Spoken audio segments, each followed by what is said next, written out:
আজ শ্রেয়ান তার বনুকে দায়িত্ব সহকারে ঘুম পাড়াচ্ছে গান গেয়ে।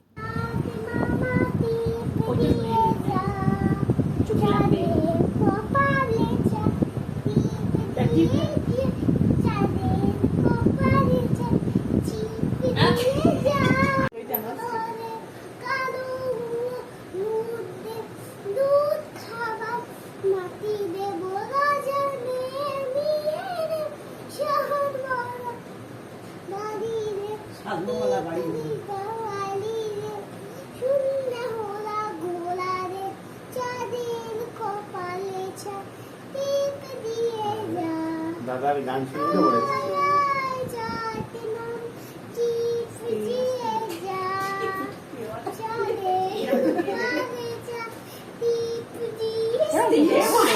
এমন টিপ পেয়েছে বনু যে মনে মনে ভাবছে রক্ষে করো রঘুবীর।